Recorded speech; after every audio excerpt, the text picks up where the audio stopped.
side of the container. Even worse, he lives in your community. So he he recognized you from your voice, from listening to the podcast. And he goes, he's in my community. Fair enough. Yeah, so I thought that was David Craig. I think he must be driving a Jeep.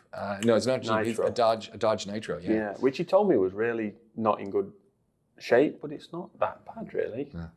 And to be fair, those things, look, they're in, let's say, they're unique in how they look, right? Which I appreciate on a car. It makes a change. Yeah, it's very square. It's very interesting. Yeah, and it's like sort of kind of got running boards, and there's a bit on top of a bit on top of a bit, and it's really wide. Fair play. Yeah. But it was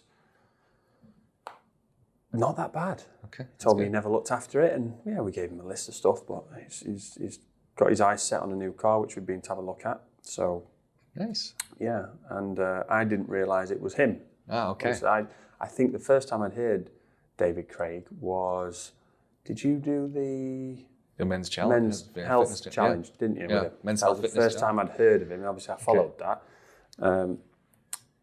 Now in the UK, and you may or may not have heard of him, but there's like a British artist called Craig David. Yes, yeah.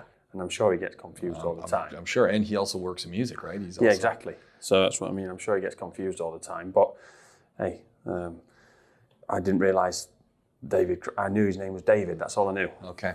So then when I actually met him, because I've been dealing with his wife, yeah. And then he was in the house when I went to drop the car off. So yeah, all good. There we go. Well, that's good, and always good to hear that a Jeep owner is happy, or a Dodge, Dodge Jeep. And we've had fun and games this week with 2 Jeeps. Oh no. Pain in the neck, 2 of them. Grand Cherokees, both exactly the same. One had an issue with a starting problem, which was fuel pressure. There was no fuel pressure, so put a fuel pump on there. But in the process of diagnosing that the fuel pump was faulty, obviously we check and make sure the relay and the fuses and everything, the wiring's all okay. And we open the fuse box up. We've never seen this car before. And somebody's decided to take power because the fuse box has failed, which seems to be, I thought, was a General Motors issue here. Yeah. Chevrolets, GMCs, we get it all the time. Fuse boxes fail. Yeah. How does a fuse box The pins separate, they overheat with drawing excessive current and arcing out and stuff, and then the pins fall out and they... Wow. But this Jeep had obviously got the same problem, so then instead of fixing that, they'd taken a loop from the power for the cigarette lighter fuse. Of course, no one uses that and one. Then loops that over to the fuse but with just a wire on the top.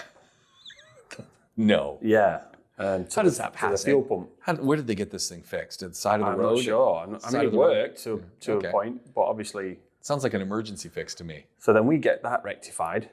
Pump still doesn't work. Put the pump in it. Car runs, starts, goes out.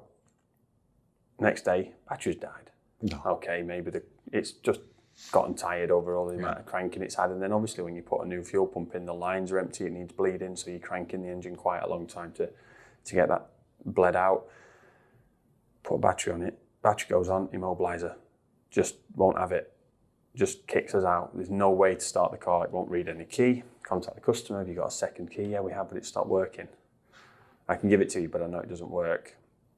And then, like, the car's laughing at me. I'm in there trying to repair the key. And all it was saying was key fob not detected. Yeah. So it wasn't reading that the key was there. We put a battery in the key, got another key made and paired, and still wasn't having it. And I'm trying and pairing it. And then, as I was pairing the key with the diagnostic tool, the dashboard lit up, made a bong, and then it just come up, key damaged, ! And then everything went off. As though it was like saying, stop trying, the key's no good. And then just that was it then.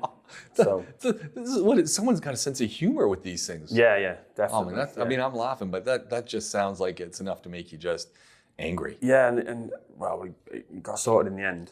The good thing. So what was the issue? What was the problem? Yeah, the receiver, the antenna that picks up the signal for the key, wasn't reading the signal. So replaced it and sorted it, and it's okay. But then one thing leads to another thing leads to another thing. Yeah, and look, on the job card, it says vehicle not starting. Yeah. Fix it, goes out. The next time the job card comes in, it says vehicle not starting. So it looks like 3 days later, there's a problem which we haven't fixed from the first time. Yeah. It was a totally different issue, and then we fixed that, and then guess what? Vehicle not starting. So at this point, You're scratching your head going, come on, so, come on. You DJ. You get these things. Yeah. These things. What was the other one? What was the other Grand Cherokee? The other one was a suspension fault. Okay. Air suspension. So Grand Cherokees have air suspension in them? Or? Yeah. Okay. And to be fair, much better and more reliable than sort of the Land Rover stuff. Yeah, that's what I was thinking. And you get an Overland Grand Cherokee. I mean, the SRT, yeah, fair enough, they're a great car, but the Overland Grand Cherokee is probably one of the most comfortable cars. Really? It's up there with a Range Rover when you drive them. Wow. Really, really nice and comfortable. The air suspension works, tend to be trouble-free. But this one had a leaking air spring on the left-hand side. So we fixed the left-hand side. Now, can you fix the left-hand side without doing the right-hand side? Well, you should, obviously, there's the best practice thing of changing them both. Yeah, but it's the expense, right? You're talking over 2,000 just for the spring, let alone the work, and then you've got to calibrate the height and everything else. So we do that. And then the suspension starts to go down on the back. And then randomly it'll go down on the right-hand side, but there's no leaks. So, okay, there's a valve block in there which controls the direction and distribution of air, so we get a valve, can't get one, 15 days. Oh, come on. While we're waiting, we'll just make sure and double check. So we make sure and double check, and we figure out a problem, fix the problem. And then the actual connections on top of the springs on the front, they start to leak. How's that possible? So then we fix those. We can't get just that from Jeep. From Chrysler, you have to buy the whole line. There's a company online that this is obviously a common issue, and they sell you a quick coupling, so you can cut the old one off and quick coupling theirs on and screw it in, and it works. That one's sorted. Park the car, and then the easiest way to check if it's dropping down is if you just pull some masking tape tight on the wheel arch to the wheel. Okay. And then if it's dropped down, the masking tape will sag. So That's a good tip. That's nice and easy. That's a good tip. You can do that at home. Yeah, it's an easy visual. Yeah. So we do that. Lo and behold, the next morning it's down on the left-hand side. What? Right, okay, so we do. So it's taken time for it to go down. It's gone overnight though. It's gone down. Yeah. So we recalibrate, sort it out. Yeah, no more leak. Great, but it's not quite level. Right, so we recalibrate it. Going through the calibration process, the right-hand side air spring bursts while we're calibrating it. So then we're halfway through calibration, which has a hard fault in the control unit. It will not allow any operation of the system until the calibration's finished. But we can't get the valve closed to stop the air going to that side to allow us to change the cushion because it's in calibration. So that was a nice head scratcher as well. And then we obviously get around that, put a new spring on the right-hand side, go to do the recalibration again. Compressor's weak. It's worn out from all the leaks and all the running it's had over the last week of constantly being in operation. So those can't be cheap. No.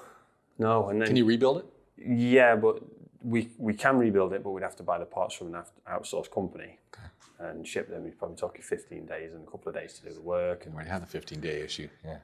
Put one on and get it out of here. But yeah, I mean, I don't really have much bad to say about Grand Cherokees. They're pretty good. And I do, like I say, I like the Overland, the top spec one. And the SRTs are special. Yeah. Yeah, I like the SRTs. They're cool, but nightmare with them this week. And that's just the way it goes sometimes. What else you got going on in the shop? I always like hearing the stories, and I haven't been buying a bit. So. Yeah, we've had a few new guys. That's good. We've added 3 more techs to the floor. It's a busy shop. Yeah, and me and DJ have been trying to handle all the VW group stuff and making sure that it's just quicker and more efficient. And while we've had extra people, we've now got more people than ramps.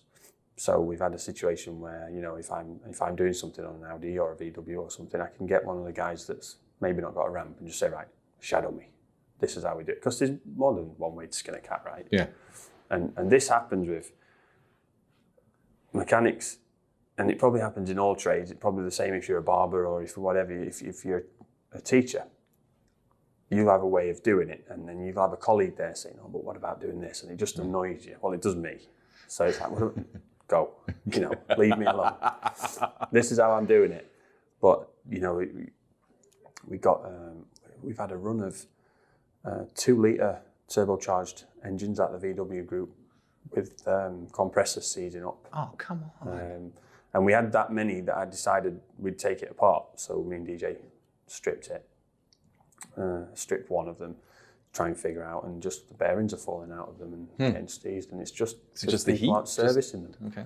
Just oil starvation. The bearings are getting dry and then falling out of place. People need to know that hey, if these things get oil starved, it's going to cost you a fortune. Yeah, well, that's what people don't realize. Like, you can go and say to somebody, my AC's not working. They just literally will just put gas in there until it starts cooling. Yeah, don't do that. And it's not great. You've got to get the air out that's in the system that's replaced that gas that you've lost. Needs a little bit of oil. You need the oil in there. Yeah. It's so because in all of these instances, so we had 3. One was a Tiguan, one was a Q3, and one was a A6. All with the same engine. Yeah. The A6 was... The Tiguan's got the same engine as these things? Yeah, 2 litre turbocharged, yeah. Okay. So I want a Tiguan. Yeah, yeah. So we got the compressor off, but in all of these situations, the compressor seized and it snapped the belt. Now the belt, before it snaps, skids around, leaves all of its rubber on all of the other pulleys, which if you leave the slightest piece on those pulleys, it will throw the next belt off and the next belt off.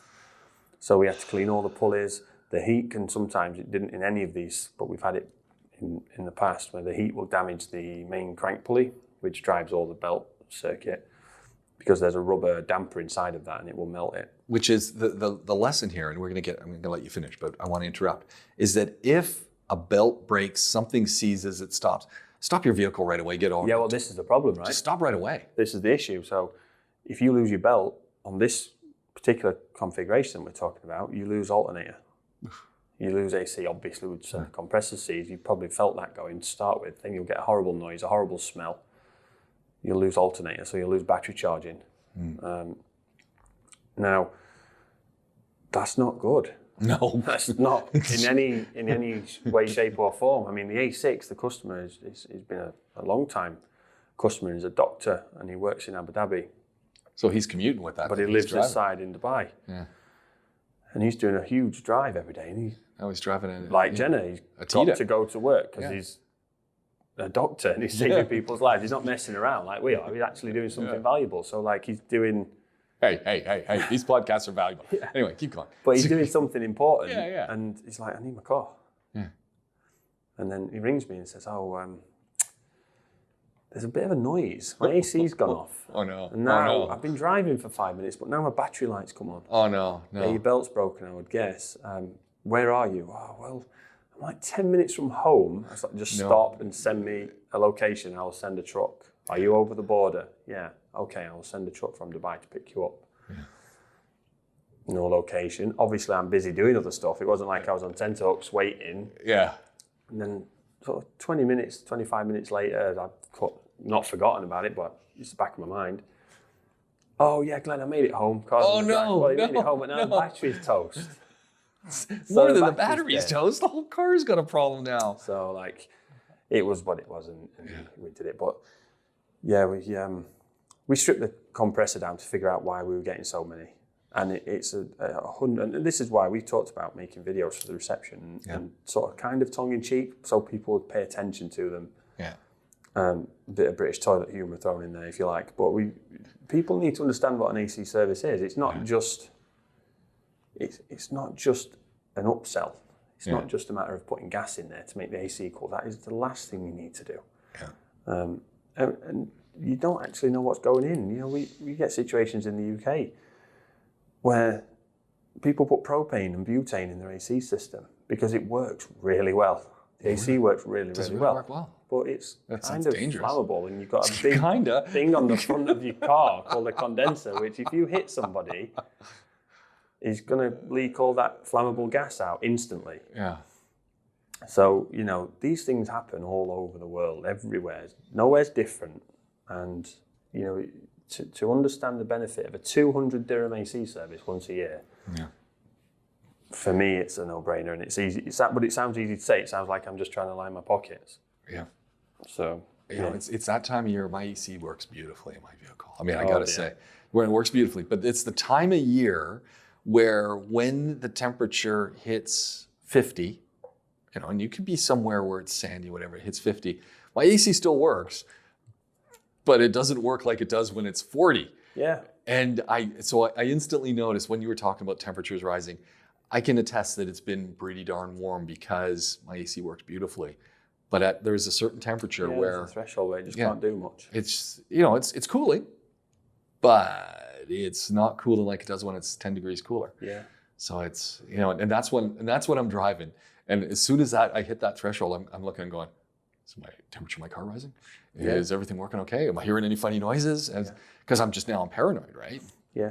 Yeah, we probably read it, right? This part of the world has been tagged, unfortunately, now that, you know, in the next 50 years, regardless of what happens, climate control and actually trying to reverse or at least reduce some of our impact on it, this part of the world could be potentially uninhabitable in the next 50 years. Well, we'll probably, hopefully, both of us still be alive at that point. Yeah. And people always think, oh, what about, you know, AC and triple pane glass? AC can't work. It needs to be able to, there's a temperature exchange through a control process of changing state of matter. You've got a gas to a liquid to a gas. And in order to do that, you need a certain temperature outside. You need a certain amount of cooling for the system to work. And regardless of your AC, it's going to get to the point where it's too hot to work. And you have that in a car, because one of the things that people don't appreciate with vehicle AC as opposed to in the house, I've never had an AC leak in my house. Why have I got one on my car? Well, the car's moving. The actual engine that it's bolted to is flexing. There's rubber joints. The engine is, well, there's an exhaust manifold on it that's getting 700, 800 degrees C, and the AC pipes are running relatively close to that. The temperature inside the engine bay is easily over 70 at any one point, and the AC's got to run there. And you've got the glass and the dashboard that's probably 60, 65 degrees from sitting in the sun all day. Yeah. These things really do have an effect, and it's very, very hard for AC to work, let alone without it being serviced properly. You know what, something else I've started noticing recently is, especially as it gets really warm, and you walk by vehicles that have just stopped or just sitting there, mostly they've just stopped. The smell of fuel when I walk by the backside, I'm just kind of going, has that guy got a fuel leak? Or it's just the fumes from the gas tank, the petrol tank, because it's so full. And, you know, petrol lets off fumes. Yeah, when I first moved here,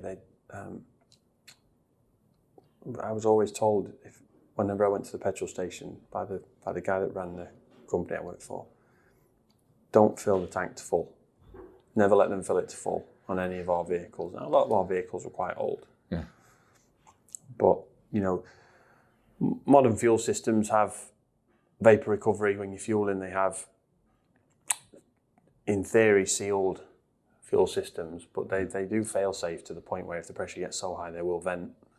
But, you know, you get situations where on a modern fuel system, if the pressure does get high and the purge valve, which monitors the fuel vapor, stays open and sticks open, the engine can be flooded with petrol fumes and vapors to the point where it won't start on hot. So if it's been sat in the sun all day, if there's a fault with that valve, it won't start.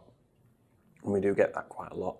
But the plastics and the materials that make these systems up will fail before you get any kind of failure with the tank, usually, unless there's a weak point in your tank and it's just a manufacturing defect or some kind of impact. But there are fail-safes. Obviously, the cap on the filler neck is pressure relief on there as well. So that's probably where you're getting it from. It's pretty strong too. And some of these vehicles I walked by, I was like, whoa. Some of the American... Don't be smoking around this vehicle if you're a smoker. Yeah, some of the California spec American cars that have vapor recovery, so that, you know, we've all seen the fuels. When you fuel in the car, the fumes evaporating out of the tank, right? Well, in California, that's supposed to be not allowed, most of North America. Okay. So they have onboard vapor recovery when you're fueling. And, you know, a lot of them force you to have the engine off and the key out before you can open the petrol flap. And they kind of work, but when they don't work, they just dump it everywhere. Right. So you're getting raw fuel out, and you'll be driving the car and sat in traffic and think, what's that? You know, there's a couple of technical bulletins on some of the old XK Jaguars that have that problem. John Ellis, he's got 2.